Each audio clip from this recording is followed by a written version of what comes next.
All right, everybody, welcome back. Ready to unlock some serious procurement power.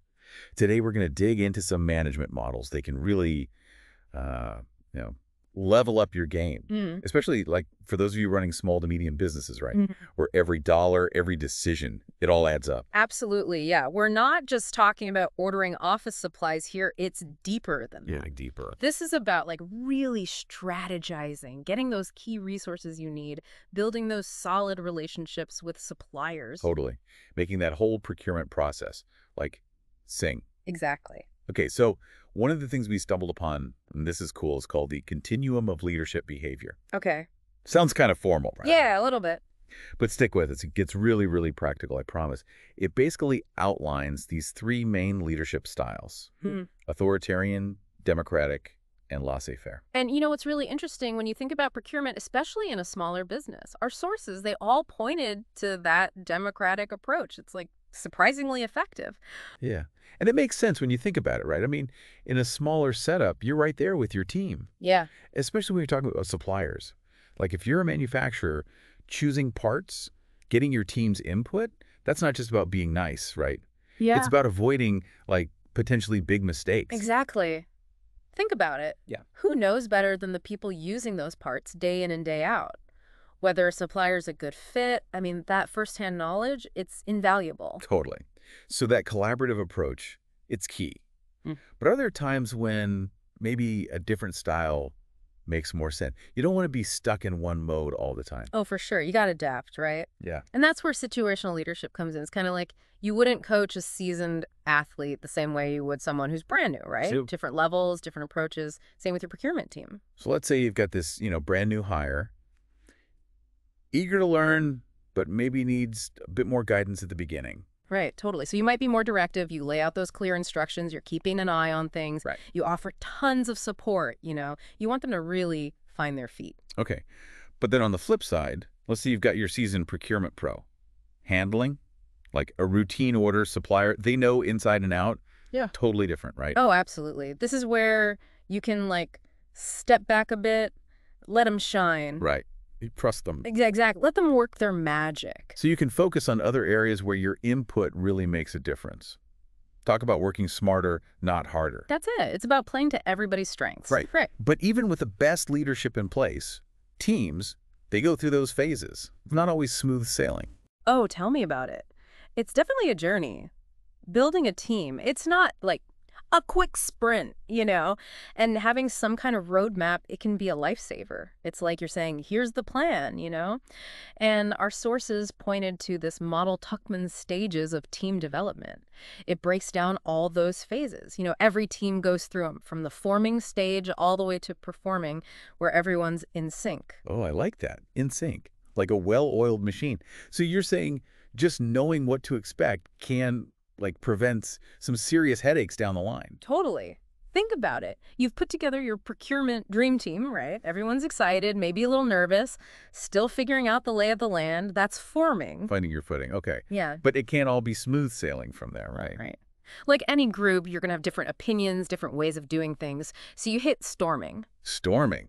Sounds kind of intense. It doesn't have to be negative, though, right? Okay, good. This is where you're hashing things out, setting those boundaries. But how do you navigate that storming phase without, total chaos? Communication is key. I mean, our sources were very clear about that. Make sure everyone knows their roles, who's handling what, and that shared vision. That's crucial, like having a map, right, before you start the journey. Okay, and then hopefully you reach calmer waters. Yeah, exactly. You hit norming, things start to click, those shared processes are set, communication's flowing, you actually feel like a team. And then, boom, performing. Exactly. Everyone's firing on all cylinders, hitting those targets. You become a real procurement powerhouse. I love it. Okay, so we've covered the whole leading a team thing. But how do you actually measure success in procurement? Like beyond, did we save money? What else are we looking at? Right. It's got to be more strategic than that. And one tool that kept popping up in our research was the balanced scorecard. So instead of just focusing on the financial bottom line, you're taking a more holistic view. Holistic. Okay, I like it. Break it down for me. What else is the balanced scorecard taking into account? So it's not just about the numbers. It's about, is your team learning and growing? Are your internal processes efficient? Are your customers happy with how your suppliers are doing? So it's really like a 360 view then. Exactly. You're getting the whole picture. Okay, I bet you've got an example, right? Like how a small business would actually put this into practice. Always. All right, let's say you're running a construction company, right? Saving money on materials, that's huge, obviously. But you're also using the balance scorecard to track things like supplier reliability. So it's not just about did we get the cheapest windows, it's did they actually show up on time? Were they the right windows Yeah. in one piece?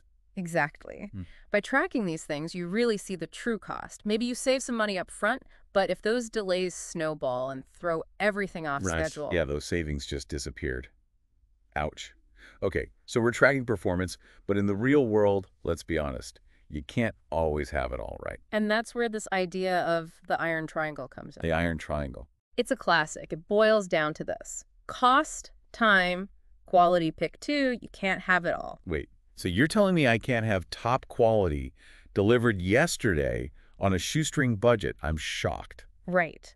But the iron triangle, it helps you manage those trade-offs. It's about being strategic. Like, Yeah. imagine you're renovating your office. You want it done quickly with amazing finishes and spend next to nothing, right? Of course, who doesn't? But the reality is, something's got to give. You can prioritize two, but not all three. That's actually super helpful to think about. Like, before you even talk to a supplier, knowing what you're willing to budge on, that puts you in a much stronger position. 100%. And speaking of staying organized, our sources highlighted another model, the contract management grid. A grid. Okay, tell me more. How's that work? Basically, it's all about prioritizing which contracts need the most attention, which ones can you maybe streamline a bit. So you're putting them on this grid based on their risk and their value to your business. So the high risk, high value, those are the VIPs, right? Hands-on attention. Makes sense. But what about the low risk, lower value deals? You can't just ignore those. You don't ignore them, but you can probably manage those a little more efficiently, right? Right. And this grid helps you do that. Exactly. This is where that contract management grid, it's like your secret weapon, makes you way more efficient. Our sources, they were saying those low risk, low value contracts, ripe for automation. Okay, yeah. Tell me more about that because Yeah. honestly, if I can set it and forget it on a few contracts, Oh, yeah. that frees me up for the stuff that really needs like my full attention. Right. Think about things like automatic renewals, streamlining those approvals. It's all about freeing up your time and energy so you can, bring your A game to those big, important negotiations. I love that. It's like, what is it they say? Work smarter, not harder. Exactly. Okay, so we've covered so much ground today, from like leadership styles to performance tracking to the iron triangle. It's a lot, right? I feel like I just got a crash course in like procurement power moves. Yeah. And the best part, these aren't just like ideas. They're tools, that you can actually use right away. Totally. So for everyone listening, what's one thing they should take away from all of these different models if they want to level up their procurement game? I'd say, remember that effective procurement, it's bigger than just saving a buck here and there. Right. It's strategic. Yeah, building strong relationships with those suppliers, being flexible enough to adapt to any situation, Yeah. right? And really thinking strategically about every decision. It's about the big picture, thinking long term. Yes. I like it. And you know what? Our sources had this really interesting suggestion. Yeah. They actually encouraged listeners to like take these models back to their teams. Oh, I love that. Because sometimes just having those shared terms, it can make a huge difference. Totally. It gets everyone on the same page. Exactly. Yeah. So here's a challenge for everyone listening. Which model are you going to try this week? Let us know. Hit us up in the comments. Yeah. And while you're there, hit that subscribe button so you don't miss out on our next deep dive. We'll be back next week with another topic to help you totally